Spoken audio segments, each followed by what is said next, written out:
Cerita rakyat Dayang Bandir dan Sandean Raja.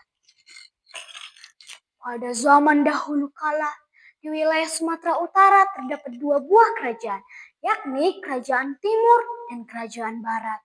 Berdasarkan kisahnya, raja dari Kerajaan Timur menikahi adik perempuan raja dari Kerajaan Barat. Beberapa tahun kemudian, lahirlah seorang putri yang cantik yang sangat mereka sayangi, bernama Dayang Bandir. 7 tahun berlalu, sepasang suami istri itu dikaruniai kembali seorang putra yang dinamai Sandean Raja.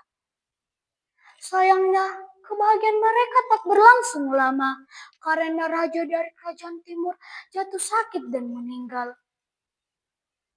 Sandean Raja yang usianya masih kecil tidak dapat menggantikan ayahnya sebagai raja.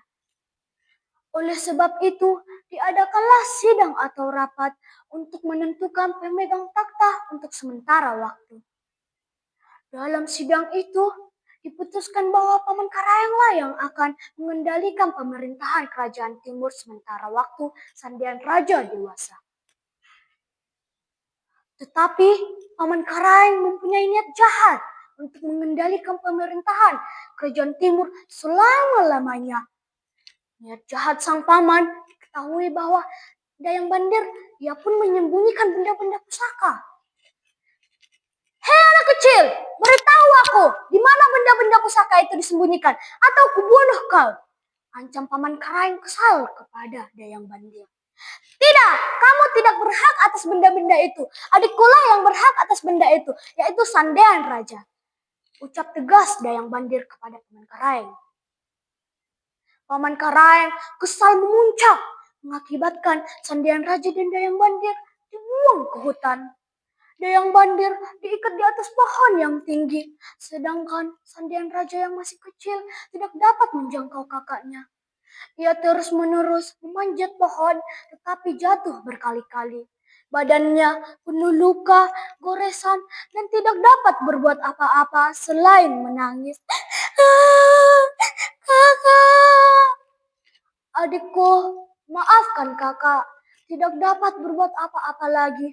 Jika kau lapar, makanlah buah-buahan yang ada di hutan ini, atau pucuk-pucuk daun yang ada di sekelilingmu. Ucap Dayang Bandir kepada Sandean Raja. Dayang Bandir semakin lemas karena berhari-hari digantung tanpa diberi makan. Ia pun menghembuskan nafas terakhirnya. Sandean Raja yang melihat kondisi kakaknya lalu berteriak tidak terima. Paman kejam! Hidup bertahun-tahun di hutan bersama arwah sang kakak.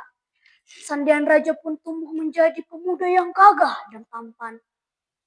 Suatu malam, Sandean Raja mendapatkan info dari Dayang Bandir untuk menemui Raja Soma yang ada di Kerajaan Timur.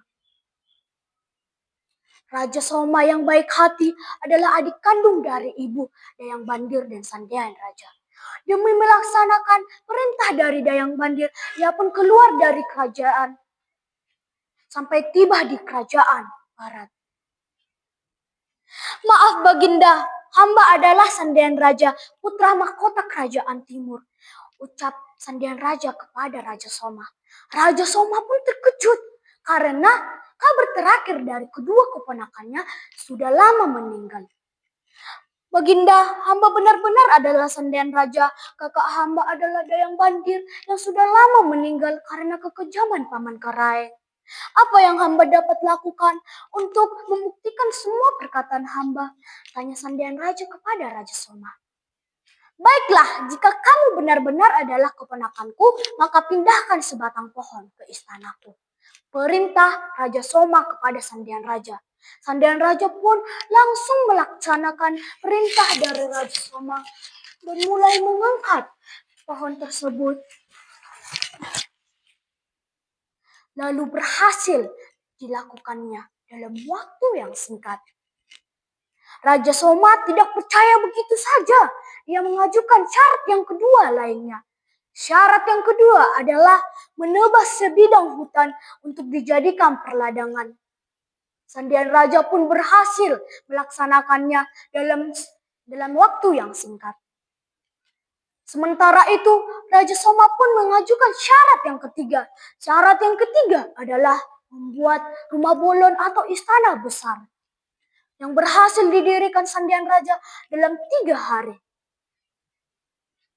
Untuk lebih meyakinkan, Raja Soma pun meminta Sandian Raja untuk memilih putri raja di antara puluhan gadis dalam ruangan yang sangat gelap. Meski khawatir gagal, Sandian Raja pun memasuki ruangan dan mulai memilih gadis. Tenang saja, Dik, kakak akan membantumu. Terdengar suara bisikan Dayang Bandir di telinga Sandian Raja. Tiba-tiba, Sandian Raja pun memegang kepala sang gadis yang sedang bersimpuh. Ternyata memang benar-benar putri raja dari kerajaan barat. Lalu Raja Soma pun mempercayai keponakannya yaitu Sandian Raja dan menikahkannya dengan putri raja. Setelah 1 tahun berlalu, Sandian Raja menyerang kerajaan timur bersama bala tentara kerajaan barat. Paman Karaeng yang mempunyai sifat sangat kejam tewas di tangan Sandian Raja. Kekuasaan kerajaan timur kembali dikuasai oleh Sandian Raja. Sandian Raja pun dinobatkan sebagai raja di kerajaan timur. Sandian Raja hidup bahagia bersama istri dan keluarganya. Sekian dan terima kasih dari cerita rakyat Dayang Bandir dan Sandian Raja. Adapun pesan moral dalam cerita ini yaitu adalah kita tidak boleh berbuat serakah atas hak orang lain karena keserakan hanya akan menghantarkan kita pada kehancuran. Selain itu, kita harus mampu menjadi anak yang berani untuk melawan, menentang kejahatan. Terima kasih.